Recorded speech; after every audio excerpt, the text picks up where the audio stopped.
नमस्कार दोस्तों, Namita Chaturvedi YouTube channel पे आपका स्वागत है। आज हम LTGIC मेंस के लिए ठाकुर शिव सिंह सेंगर द्वारा रचित शिव सिंह सरोज का परिचय दीजिए प्रश्न को देख रहे हैं। 125 शब्दों में आज हम देखेंगे इसको। शिव सिंह सरोज। शिव सिंह सरोज के रचनाकार ठाकुर शिव सिंह सेंगर हैं।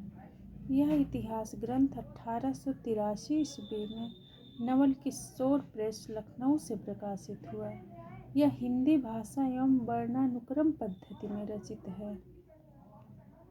इसकी रचना कालिदास हजारा विक्रम संवत 1775 के आधार पर हुई, जो कालिदास त्रिवेदी की रचना है।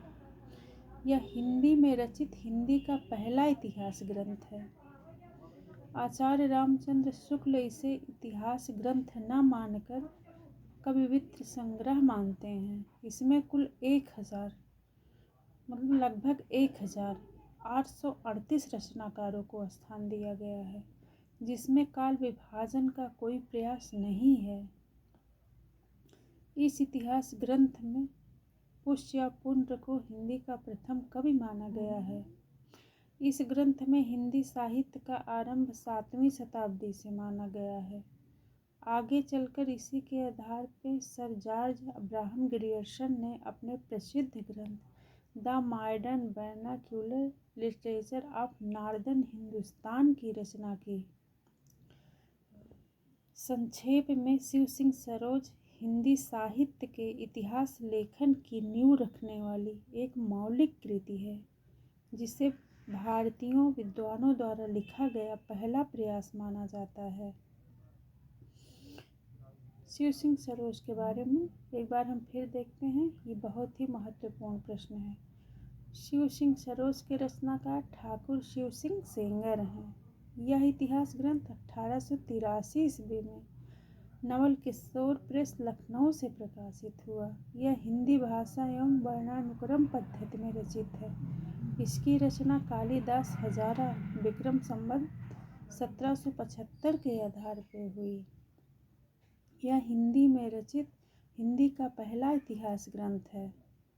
आचार्य रामचंद्र शुक्ल इसे इतिहास ग्रंथ न मानकर कविवित्र संग्रह मानते हैं। इसमें कुल 1838 रचनाकारों को स्थान दिया गया है। लगभग 1838 रचनाकारों को स्थान दिया गया है। इसमें काल विभाजन का कोई प्रयास नहीं है। इस इतिहास ग्रंथ में पुष्य या पुंड्र को हिंदी का प्रथम कवि माना गया है। इस ग्रंथ में हिंदी साहित्य का आरंभ 7वीं शताब्दी से माना गया है।